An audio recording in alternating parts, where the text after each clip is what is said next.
Reporters on the line, please press 1 to ask a question. If you are called on and have a follow-up, please press 5. Again, if you are called on and have a follow-up, please press 5. Thanks. Oh, okay. Rescue crews. Okay. So, I still think you could get away with police, firefighter, if you want. right.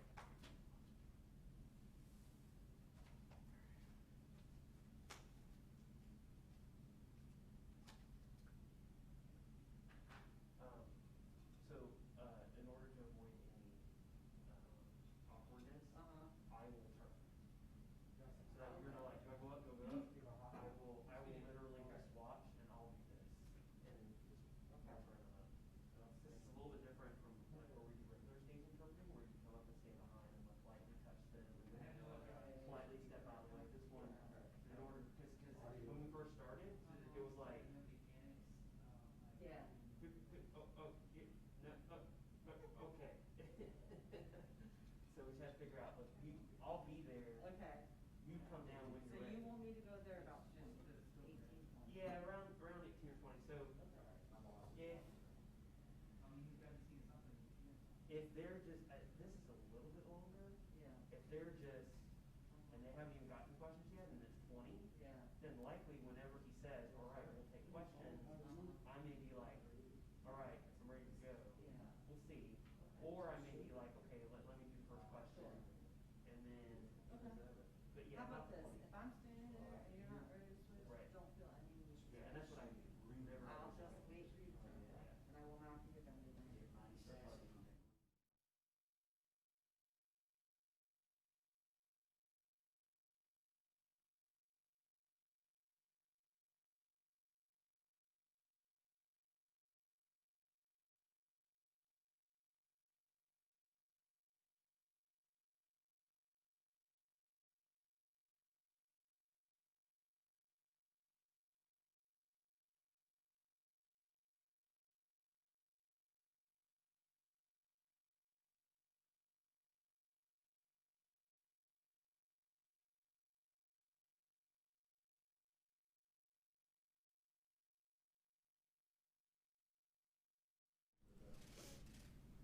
Good afternoon. This is the 2-minute warning. Please press 1 to ask a question.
Well, good afternoon, everybody. Thank you for joining today's update on COVID-19 in North Carolina. As of today, we have 169,425 lab-confirmed cases, 2,111 new cases reported since yesterday, 953 people in the hospital, and sadly, 2,741 people who have died. Our thoughts are with all of those mourning a loved one. Overnight, heavy rain in central North Carolina led to some swift water rescues. Unfortunately, there are reports of 2 children who were swept away in a car, and rescue crews continue an aggressive search to find them. We're thankful for our brave first responders who always leap into action during even the most treacherous times, and we pray these children will be found safely. On COVID, after a summer of hard work, we've seen North Carolina's key indicators for COVID-19 remain stable or even decrease in some cases. Our pause in phase 2 was necessary as students returned to school and college campuses. Now, when our college and universities opened their campuses, we did see outbreaks and an increase in cases. Some colleges pivoted to full online learning, and after several weeks of students back in the classroom, we've continued to see our statewide numbers stabilized. We're encouraged, but cautious. Stability isn't victory. The forest isn't as thick, but we're not out of the woods. Right now, I'll ask Dr. Mandy Cohen, our Secretary of the North Carolina Department of Health and Human Services, to walk through the data. Dr. Cohen.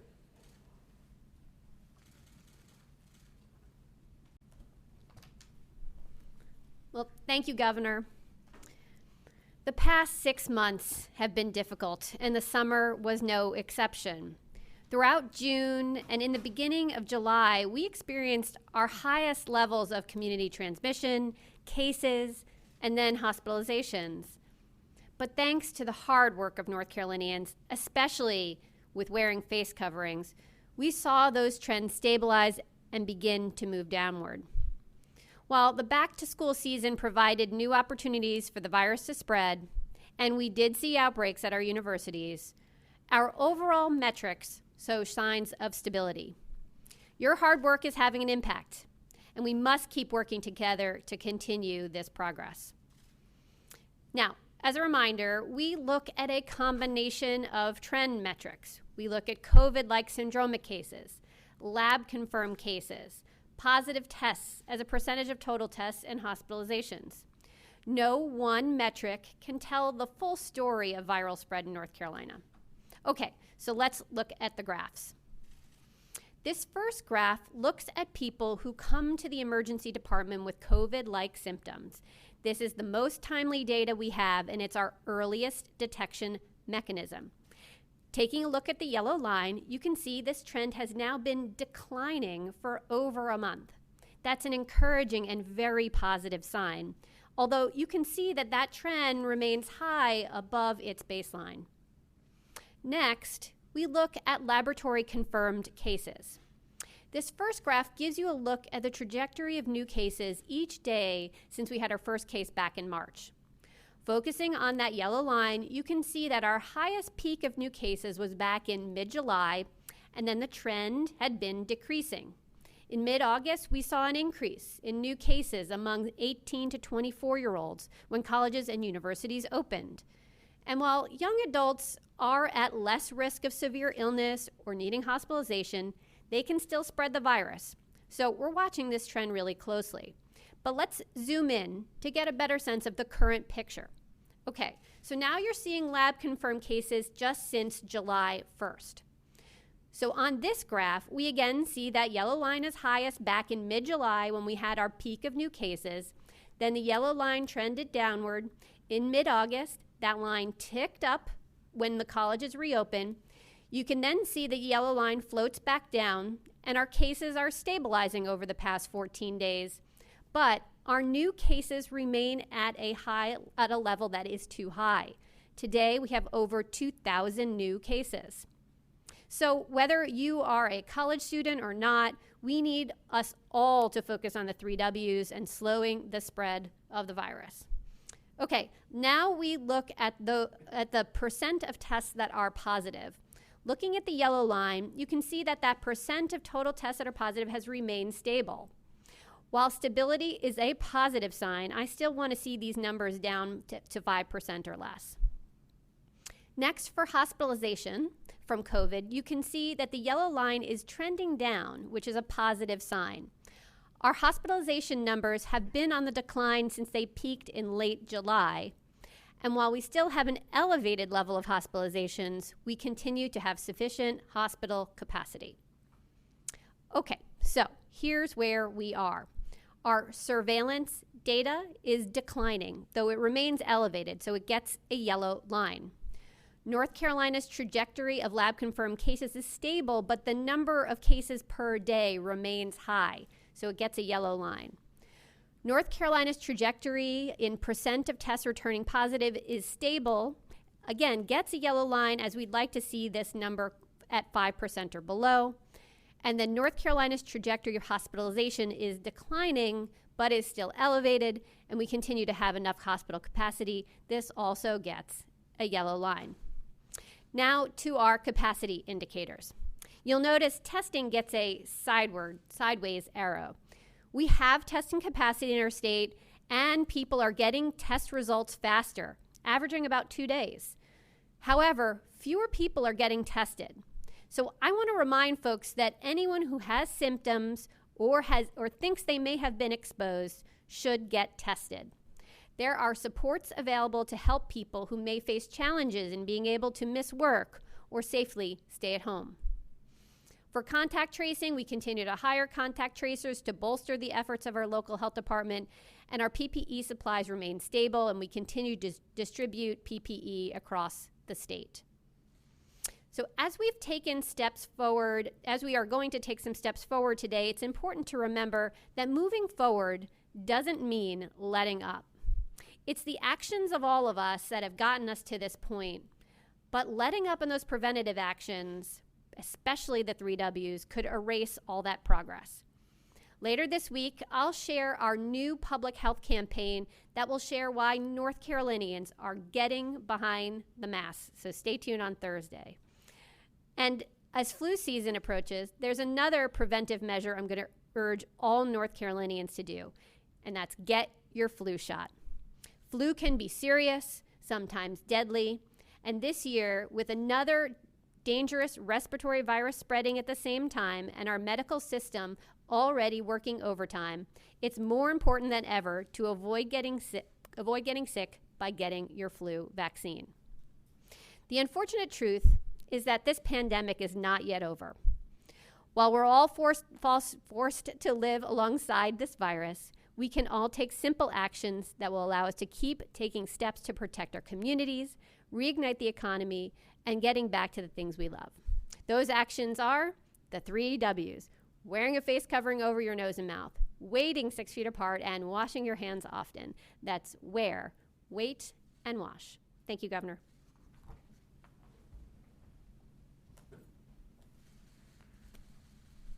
Thanks so much, Dr. Cohen. I appreciate your leadership. We're encouraged to see North Carolina holding steady on most and decreasing on some of our key data metrics. North Carolinians, most of you are showing you know how to fight this disease, and most of you should be proud of yourselves. Remember, every time you wear your mask or social distance, you're helping our statewide numbers so we can ease restrictions. You're protecting people, known and unknown. You're saving lives, and you're slowing the spread of this virus. Because of our stable numbers, today we're ready to take a careful step forward. North Carolina will move into Safer at Home Phase 2.5 beginning this Friday, September the 4th at 5 p.m. Here's what'll happen. First, our at-risk population is still safer at home. For those over 65 and those with health risk, we urge responsibility in your choices. The limits on mass gatherings will increase to 25 people indoors and 50 people outdoors. Playgrounds will be allowed to open. Museums and aquariums can open at 50% capacity. Gyms and other indoor exercise facilities can open at 30% capacity. The age requirement for mask wearing will include children down to age 5. Capacity limits at restaurants and personal care businesses like hair and nail salons will remain the same. For all of these, there will be additional safety measures required. Some places will remain closed, including bars, nightclubs, movie theaters, indoor entertainment, and amusement parks. And large venues will still be subject to the mass gathering limits. We know that big gatherings are among the most dangerous settings for transmission of this deadly disease. Also, as we announced yesterday, the 11 p.m. curfew on alcohol sales at restaurants has been extended to October the 2nd. Safer at Home, Phase 2.5 continues our state's dimmer switch approach to easing some restrictions. I want to be clear. We can do this safely only if we keep doing what we know works, wearing masks and social distancing.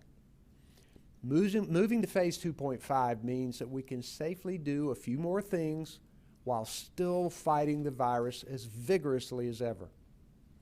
In fact, a new phase is exactly when we need to take this virus even more seriously. Wear a face mask, wash your hands, make sure that you're waiting 6 feet apart. These things have never been more important. And until we have a vaccine or a reliable cure, the precautions like the 3 W's are with us for a while. Life may look a little different these days, but every time we wear a mask, we help our economy by slowing the spread. We make it safer to visit our favorite stores and restaurants and other businesses. Wearing a mask is an easy way to look out for people. I've seen the tremendous things that North Carolinians will do to take care of each other. After a storm, a flood, even an earthquake or a local crisis, a mask, that's not hard at all compared to the lengths I've seen North Carolinians go to help each other. So let's keep doing what we know works.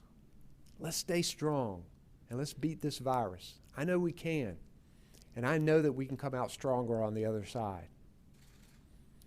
Along with Secretary Cohen, also with me today is our Secretary of Public Safety, Eric Hooks, and our Emergency Management Director, Mike Sprayberry. Jennifer Boyd and Brian Tipton are our sign language interpreters. And behind the scenes, Jackie and Jasmine Mativier are our Spanish language interpreters. We will now take questions from the media, and if you can Okay, so you've been listening to a coronavirus update. The big thing is that we are moving into phase 2.5, which will begin at the end of this week. Playgrounds will be opened. Museums will be able to be opened at 50%. Gyms and indoor exercise spots at 30% capacity. Bars, nightclubs, amusement parks, movie theaters, they will remain closed. The mass gatherings still capped at 25 indoors and 50 outdoors. We're going to continue to break down what all of 2.5 means for you. Of course, online and on air, we'll see you at 4 o'clock.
be open.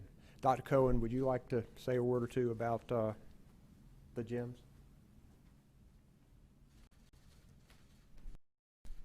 Well, thank you, Ruben. So important to know that the activities that we're easing restrictions on today, we wanted to make sure that we had safety protocols in place because these are activities that have the chance of more viral spread. We've talked about before how gyms are places where folks are breathing heavier and then are thus expelling more viral respiratory droplets, and it's just a higher likelihood that virus could spread. So we felt we wanted to be more restrictive than we had been, say, with some of our restaurants or retail that are at 50% capacity. We wanted to be a bit more restrictive, so we said 30% capacity. But I wanted to take the opportunity to remind folks that just because we're easing restrictions on gyms does not mean that's the right choice for everyone. I want to remind folks to think about their own personal health risk or their family's health risk. We know that more than half of adults in North Carolina have at least one chronic disease that puts them at higher risk for severe illness from COVID. So I would say to make sure that you are thinking about, do you have underlying asthma or diabetes or high blood pressure? Is someone in your family fighting off cancer? Are you over 65? Those are the kinds of things you want to be thinking about when you make decisions about doing any higher risk activity. Gyms is one of them. But of course, we want everyone to be taking the precautions they need. I think if we all continue to focus, as the governor said, on the 3 W's, we can continue to make progress while easing restrictions on some of these higher risk for viral spread activities. Thanks. Next question, please. Our next question is from Derek Dellinger with Fox 46. Thank you for taking my question. I actually have 2 questions, both of which would either be for the governor or for Dr. Cohen if either one wants to answer this. The metrics aren't exactly where everyone wants them to be, and even Dr. Cohen said this. Why go into phase 2.5 right now, first? Second question has to do with some of the things that we've gotten as of actually a couple of hours ago from the White House. Some officials are saying that they are advising college presidents in the states that do have outbreaks, at least on their campuses, to keep the COVID-affected students on campus or risk another major outbreak whenever they go back home. What is your reasoning here as far as the conversations that you're having with university officials as to how they are going to be managing their outbreaks and how they are going to be keeping students safe? As to why we want to move to phase 2.5, first, the numbers are stable and some of them are declining, so that's positive. We also want to do things to spur our economy, to encourage people to exercise at the same time. So this is a dimmer switch, careful step that we're making that we hope we can continue to keep the decline moving downward and still be able to turn the dimmer switch up. And we believe that that can work. We want our students and our faculty and their families all to be safe on campuses. And I'll let Dr. Cohen address that issue.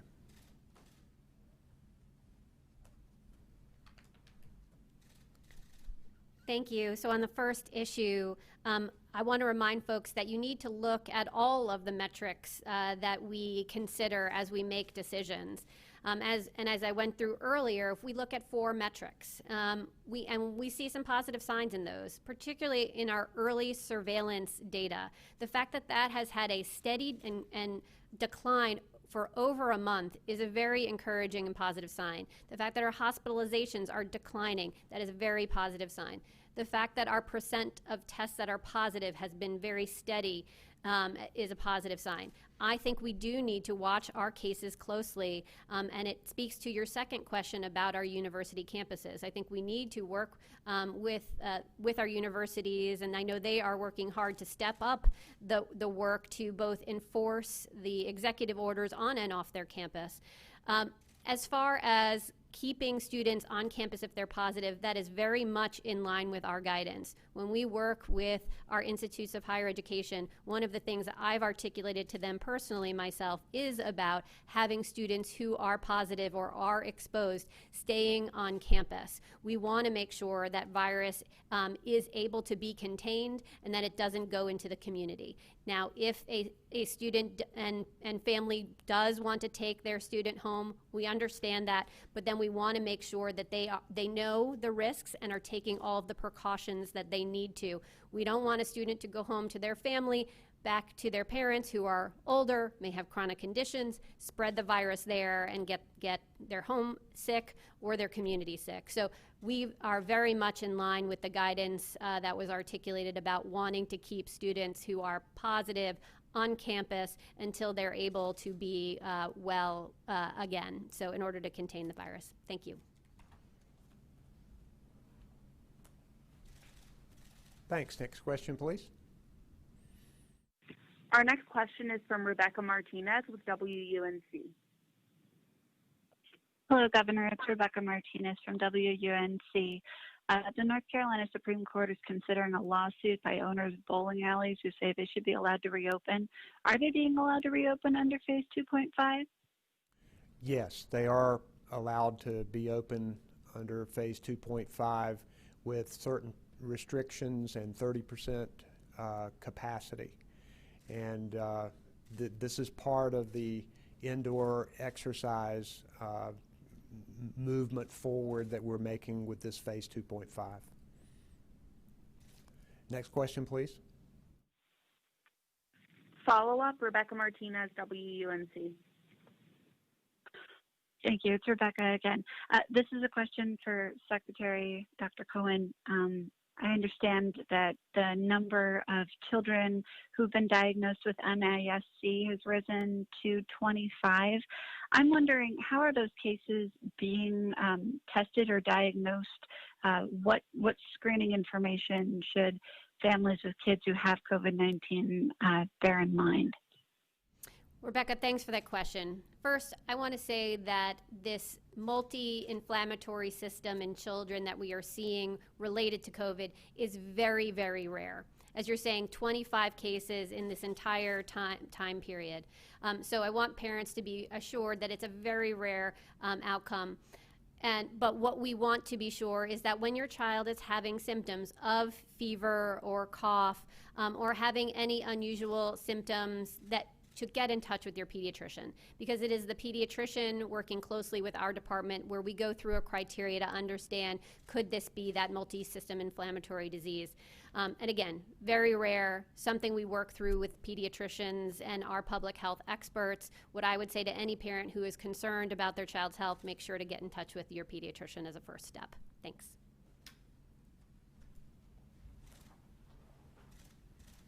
Thank you. Next question, please. Our next question is from Lucille Sherman with the News and Observer. Hi, Governor. This is Lucille Sherman with the NNO. Thanks for taking my question. If the number of cases, new cases every day is still too high, but you don't expect a new spike in Phase 2.5, why didn't you open gyms earlier, maybe with a reduced capacity even lower than 30%?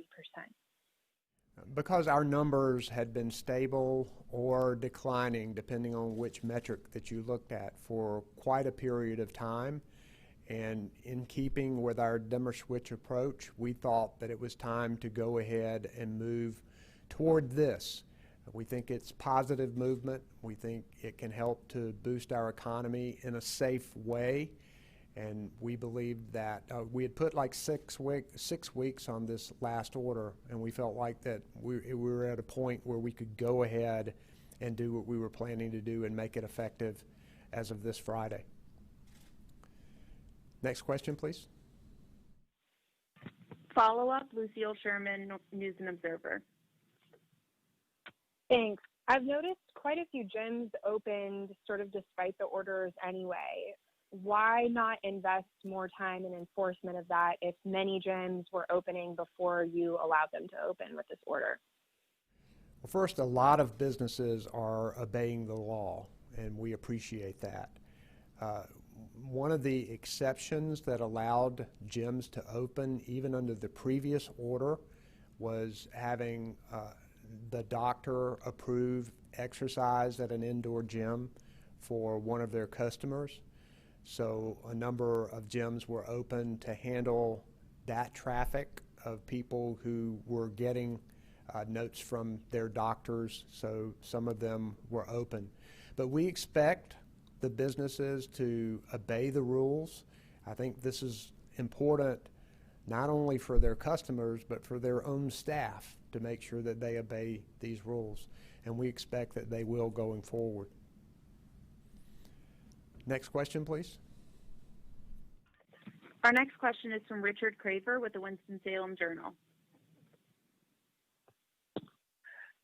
Yes, hello, Governor. This is Richard Craver with the Winston-Salem Journal. With the Phase 2.5 opening, you're talking about opening playgrounds. How does this affect both, I guess, college athletics and, I guess, club and high school athletics? Is this going to be a situation where if people are going to be allowed to gather in numbers of 50 outdoors, does that basically permit sports events like football, soccer, anything outdoors of that nature? We've made recommendations to both colleges and the North Carolina High School Athletic Association that have made decisions about sports going forward. The crowd limitations would be the same for both, but Dr. Cohen, I know, has worked with both of those, and would you like to expound on that, Dr. Cohen?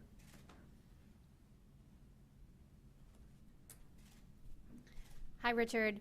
So nothing in this new movement to Phase 2.5 changes anything related to athletics. Currently, we have recommendations for athletics to say, particularly for college and youth sports, to not have any contact sports. That is our recommendation.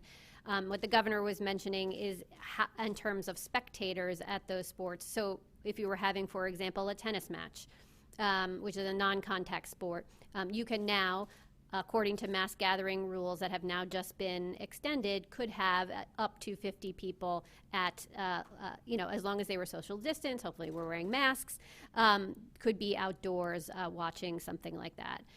Again, for professional sports, for collegiate Division I, II, and III sports, they are governed by different regulatory bodies, and we have worked closely with them on those guidances. But for our guidance that impacts high school sports and youth sports, we continue to say no, to recommend no contact sports. But now, because of mass gathering limits, you can have spectators at those non-contact sports. Thank you.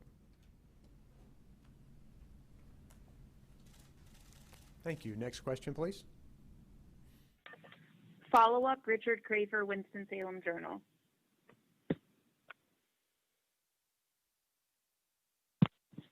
Yes, Secretary Cohen, let me give you a specific example and see if this might help answer my question. Say you're talking about a sport, say like soccer, and there's a specific number of, like if you're talking about 17, 18-year-old players, there may be 18 to 20 players on a team.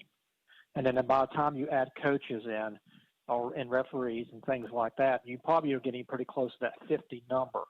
So in that instance, is there an ability to have spectators actually be at the events if you're already approaching 50 just from the participants?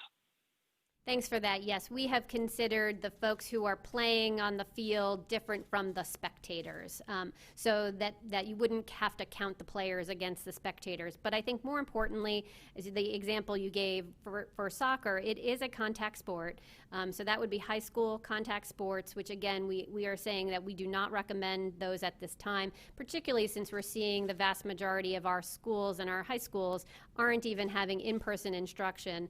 I know the High School Athletic Association, which governed this, has already postponed the sporting events for those contact sports. And so again, the more progress we can make here with our numbers, right, as we drive our virus level lower, that means more kids are going to go back to in-person instruction. Again, they're already able to do that, but school districts have chosen to do online instruction. We envision more kids will be back in the classroom, and then we can think about what should we do related to high school sports. Thanks.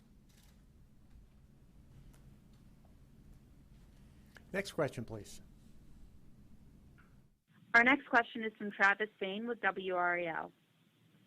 Hi, Travis Fain, WRAL. Thank you. I'd like to get two in, if I could. First, the FDA has approved some quick testing strips that look like they're going to be cheap and look like they're going to produce results very quickly.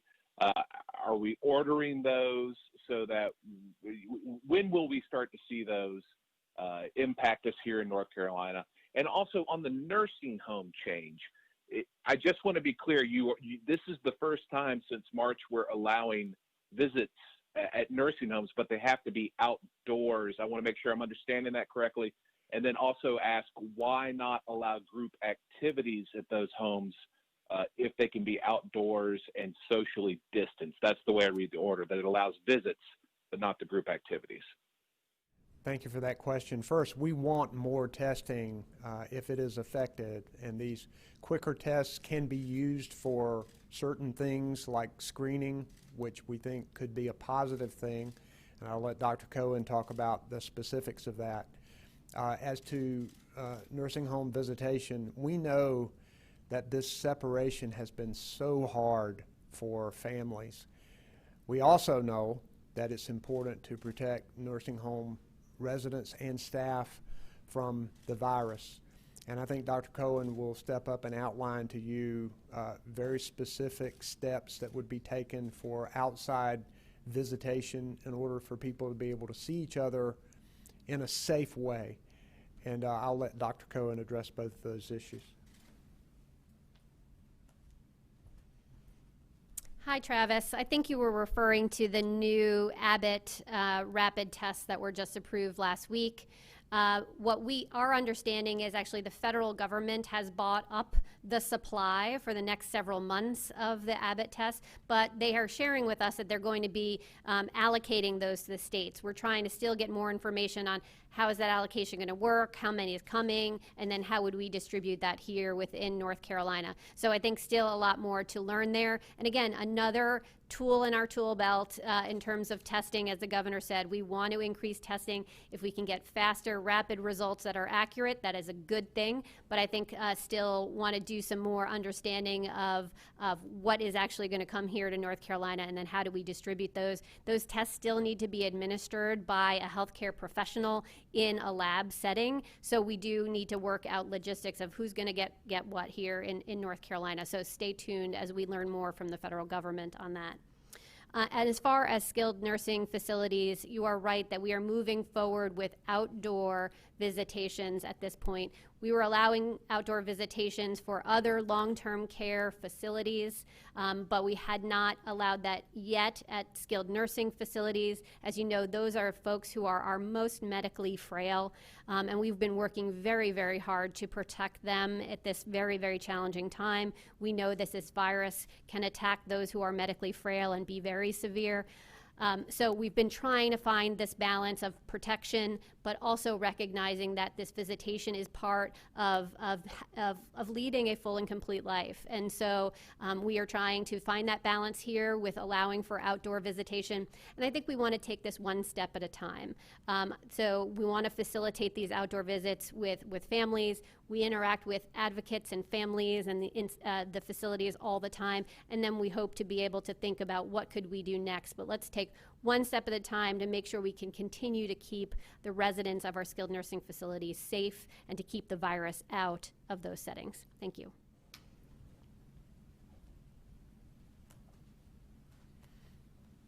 Next question, please. Our next question is from Christy O'Connor with WBTV. Hi, Governor. This is Christy O'Connor from WBTV in Charlotte. There are a lot of boutique fitness studios in this area in which they would be classes that wouldn't have more than 25 people indoors. I was wondering, for these specific studios, would they be allowed to operate as long as they stayed under that indoor mass gathering of 25 people, or would they too have to operate at 30% capacity, meaning only 7 or 8 people in that class? Would have to operate at certain restrictions, but I'll let Dr. Cohen address that.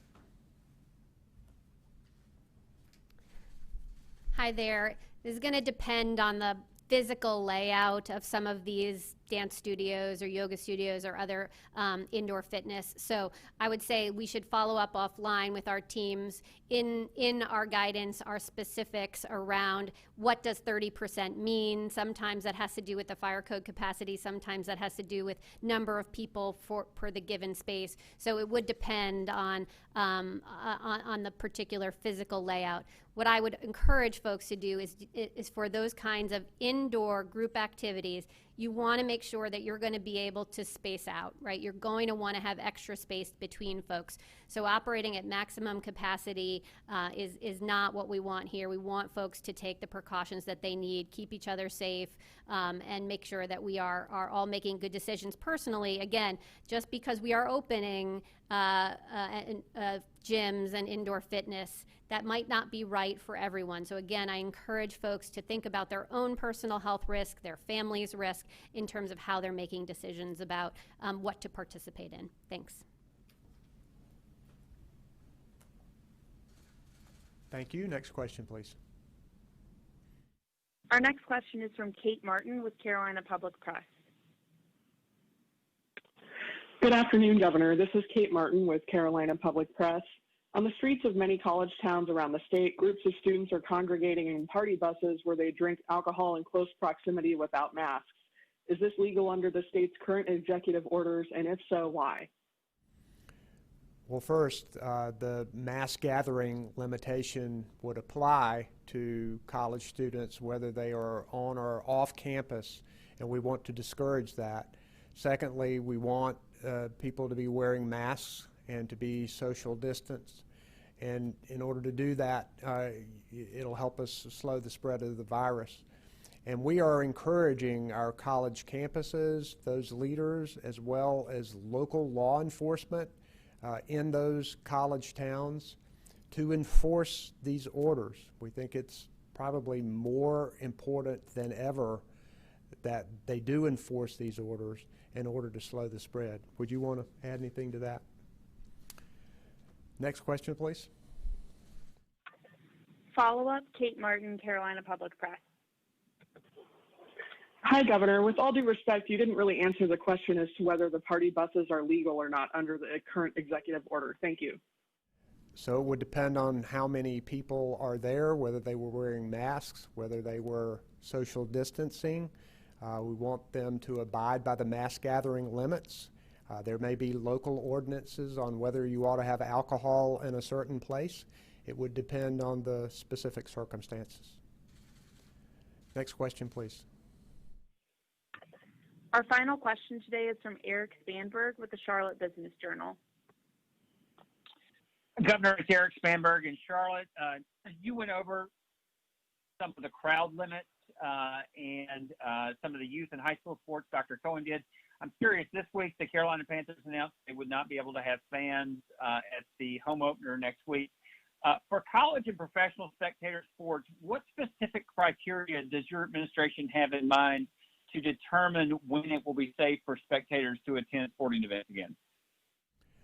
So you're looking at a big sports fan right here. I love sports. I want people eventually to be able to get back into stadiums and auditoriums and cheering their teams on. We also know that one of the ways that this virus spreads so rapidly is when people get together.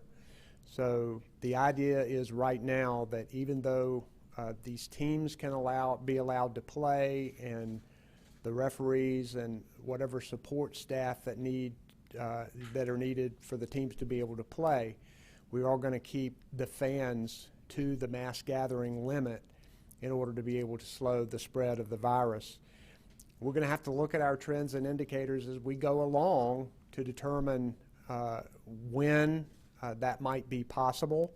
I know that in most of the NFL teams right now are saying no fans for their first few games. That's prudent.